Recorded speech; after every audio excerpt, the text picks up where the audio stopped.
नमस्ते दर्शकबिन, केन्द्रबिन्दु अनलाइन टिभीबाट खानेकुरा सम्बन्धी जानकारी दिने कार्यक्रम केन्द्रबिन्दु किचनमा यहाँहरूलाई स्वागत छ र तपाईको साथमा छु म सुजता मुखिया। यसै क्रममा आज हामी लामो समयदेखि सांगीतिक क्षेत्रमा लाग्नुभएका र युगल जोडीको रूपमा स्थापित हुनुभएका जोडी उदय सोताङ र मनिजा सोताङले सञ्चालन गर्नुभएको रेस्टुरेन्ट मधुशालामा आइपुगेका छौँ। यहाँको विशेष परिकार चाहिँ के छ त र जाडोलाई लक्षित गरेर यहाँ चाहिँ के परिकार बनाइएको छ त्यसको बारेमा आज तपाईहरुलाई जानकारी दिनेछौँ र यहाँको सांगीतिक माहौल पनि देखाउनेछौँ।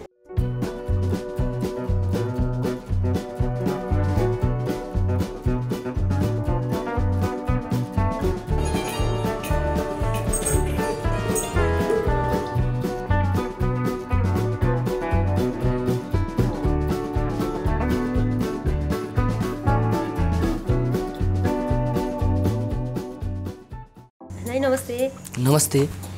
अहिले चाहिँ के बनाउन लाग्नु भएछ हाम्रो दर्शकहरूलाई भनिदिनु न, के हो यसको नाम? हामी चाहिँ अहिले ग्रिल पोर्क चप बनाउन लागिरहेछौँ। अनि यसको लागि चाहिँ के सामान चाहिन्छ? यसको लागि चाहिँ ओइल, अनि त्यसै गरी garlic chop, ginger garlic paste, अनि सल्ट, पेपर, रोजमेरी, अनि त्यसै गरी हामीले यो चाहिँ डेकोरेसनको लागि राखेको हो। यो sauce, brown sauce, French fry, अनि यो बोइल भेजिटेबल हामी यसको साइडमा राखेर सल्भ गर्छौँ।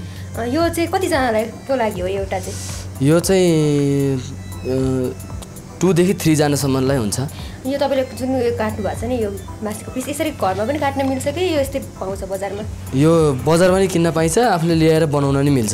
त्यो दुइटै गर्न मिल्छ। बनाउनको लागि के गर्नुपर्छ? बनाउनको लागि जस्तै अब हामीले पोर्क चाहिँ त्यो जुन बिचको त्यो करङ सुद्धाको भाग दिनुस् भन्ने, त्यसपछि उहाँहरूले दिनुहुन्छ। अनि त्यसलाई नै ल्याएर ठिक्कको पिस बनाएर स्लाइस गर्ने, अनि त्यसलाई नै यसै गरी बनाउन सकिन्छ। कसरी बनाउने चाहिँ बनाएर देखाइदिनुहोस् न हामीलाई। यसमा चाहिँ सबसे पहिला ओइल लगाउने, अनि त्यसपछि यो हामीसँग यहाँ जस्तै यो चप गार्लिक छ, यो चप गार्लिकलाई पनि हाल्ने। त्यसपछि पेस्ट, जिन्जर गार्लिक पेस्ट, यसलाई पनि लगाउने। त्यसपछि सल्ट पनि हाल्ने। त्यसपछि यो चाहिँ ब्ल्याक पेपर हो, ब्ल्याक पेपरको धुलोलाई बनाएर हाल्ने। त्यसपछि रोजमेरी, यो यसमालाई पनि लगाउने। रोजमेरी बजारमा पाउँछ कि पाउँदैन? पाउँछ, यो जहाँ जुनसुकै पसलमा पनि पाइन्छ। रोजमेरी भन्ने यो चाहिँ यसको चाहिँ डिफ्रेन्स टेस्ट हुन्छ।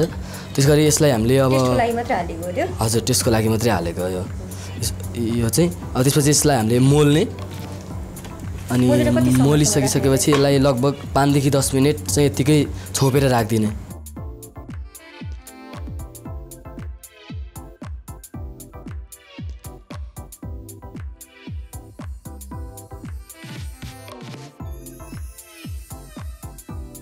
दस मिनट मेरिनेट गरिसकेका छौँ र यसलाई पकाउन गइरहेका छौँ। यो चाहिँ हामी 10 मिनट भइसकेको छ। अब हामी यहाँ ग्यास पाल्छौँ पहिला। भइसकेको छ ग्यास। यसलाई चाहिँ एकदमै हिट चाहिँ एकदमै कम हुनुपर्छ, किनभने यो डढ्छ। त्यस कारणले सानो ग्यासमा हामीले यसलाई ग्रिल गर्छौँ। त्यसपछि अब यसमा तेल हाल्छौँ। तेल हालिसकेपछि अब हामीलाई यो चाहिँ रेडी भइसकेको छ। ग्रिल गर्छौँ। एकैछिनलाई छोप्नु, हजुर यसलाई एकैछिन चाहिँ छोप्नुपर्छ।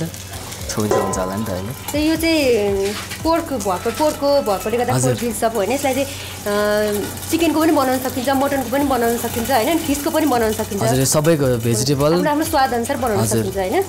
भेजिटेबल पनि बनाउन सकिन्छ। सकिन्छ एकदम। भेजिटेबललाई चाहिँ हल्का मैदाहरू राखेर भेजहरू चप गरेर त्यसलाई चाहिँ फ्राई गरेर यही सस हालेर, ब्राउन सस हालेर, ग्रिल भेजहरू हालेर खान सकिन्छ।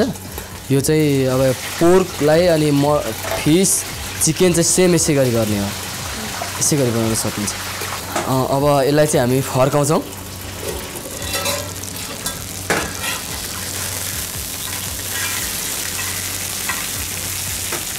फर्काउँदा चाहिँ यसको यस्तो हुन्छ। यो कलर पनि हजुर कलर आइसकेको छ। अब केही समयपछि पाक्छ।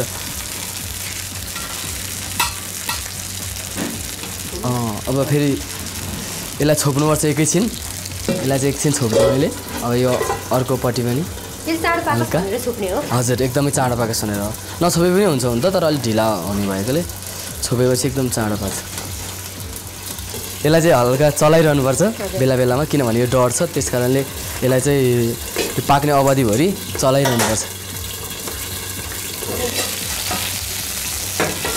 अब त्यसलाई त्यतिकै राख्नु हजुर यतिकै राखिदिनु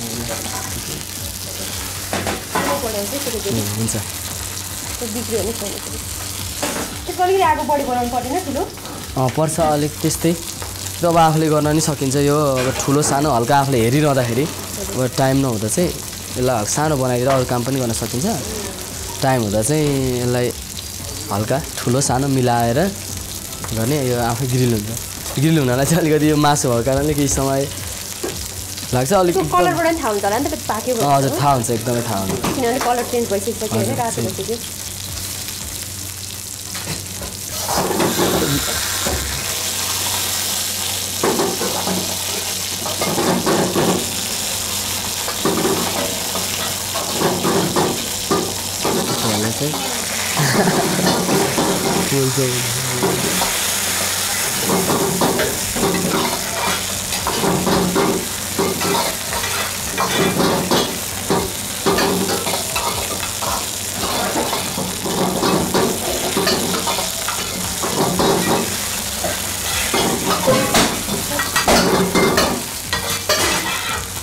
अब यसको लागि चाहिँ यो भेजिटेबललाई हल्का ग्रिल गर्छौँ हामी बोइल गरेर राखेको भेजिटेबललाई हल्का ग्रिल गर्ने बोइल गरेर राखेको भेजिटेबल हो यसमा चाहिँ यही सल्ट पेपर त्यसमा हाल्नु सल्ट पेपर पनि हजुर हल्का हालेर चाहिँ यो चाहिँ आफ्नो घरमा जुन भेजिटेबल छ होइन त्यही गर्न मिल्छ होइन मिल्छ एकदमै जे भेजिटेबल छ त्यही जे साइडमा राखेर यसलाई चाहिँ हल्का योसँग खानाको लागि हो त्यो भएर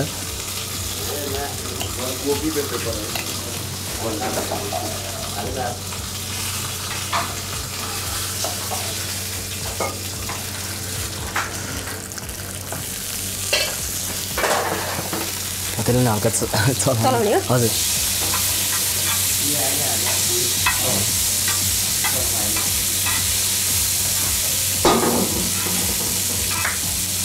कति मिनट राख्ने हो यसलाई त्यही 1 मिनट जति चाहिँ ग्रिल गर्नु टाइम लाग्छ यसको हजुर 1 मिनट चाहिँ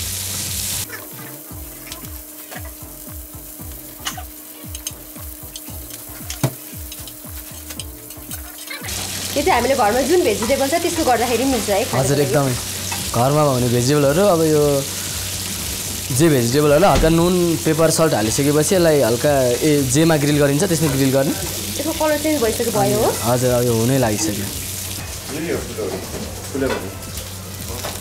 यसलाई म निकाल्दैछु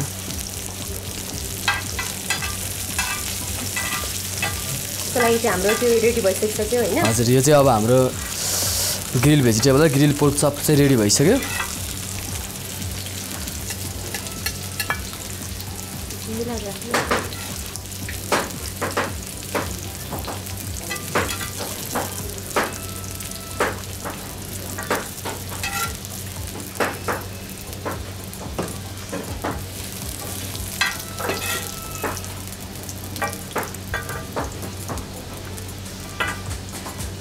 यो चाहिँ हामी ब्राउन ससको लागि गर्दैछौँ त्यो ग्रिल पोर्क चपको लागि यसमा चाहिँ हल्का थोरै तेल हाल्ने यो मस्टर्ड ओइल अनि त्यसपछि यो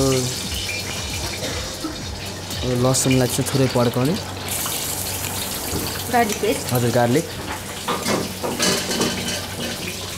अनि ब्राउन हुन्छ त्यसपछि यो पनि हल्का हाल्दैन आगो चाहिँ एकदम सानो यसलाई चाहिँ यो ससलाई चाहिँ हल्का यहाँ हालेर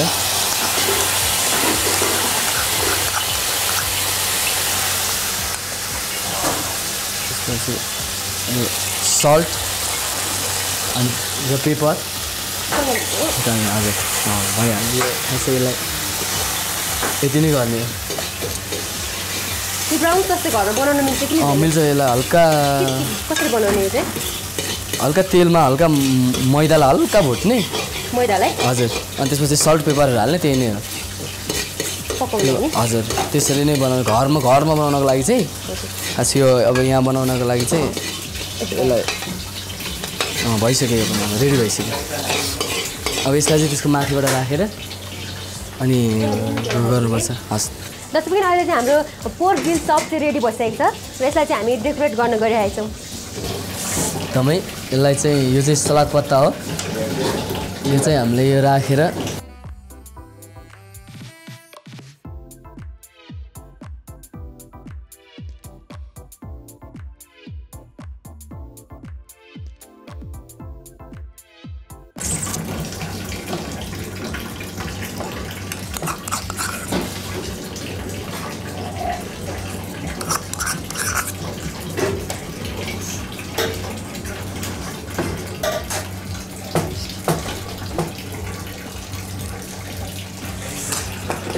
अब यसलाई चाहिँ लगभग रेडी भयो भन्दा नि हुन्छ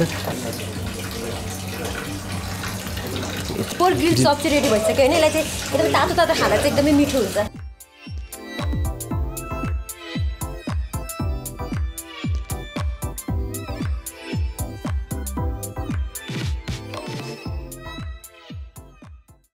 आज हामीले तपाईहरुलाई पोर्क ग्रिल चप बनाएर देखायौं र तपाईहरुले चाहिँ घरमै पनि यो चप यो बनाएर खान सक्नुहुनेछ यसको लागि चाहिँ चिकनको पनि बनाउन सक्नुहुन्छ मटनको पनि बनाउन सक्नुहुन्छ अथवा फिशको पनि बनाउन सक्नुहुनेछ यदि तपाई भेजिटेरियन हुनुहुन्छ भने भेजको पनि बनाएर खान सक्नुहुनेछ यदि तपाईहरुलाई कुनै डिशको बारेमा जानकारी चाहनुहुन्छ अथवा यो परिकार चाहिँ भए हुन्थ्यो जस्तो लाग्छ भने कमेन्ट गर्न सक्नुहुनेछ हामी तपाईहरुको कमेन्टलाई फलो गर्ने कोसिस गर्नेछौं दर्शकबिन आजको एपिसोड तपाईहरुलाई कस्तो लाग्यो अर्को एपिसोडमा यस्तै नयाँ परिकारको बारेमा जानकारी दिएर तपाईहरु माझ उपस्थित हुने नै छौं त्यतिन्जेलसम्मको लागि बिदा चाहन्छु केन्द्रबिन्दु टिभी हेर्दै गर्नुहोला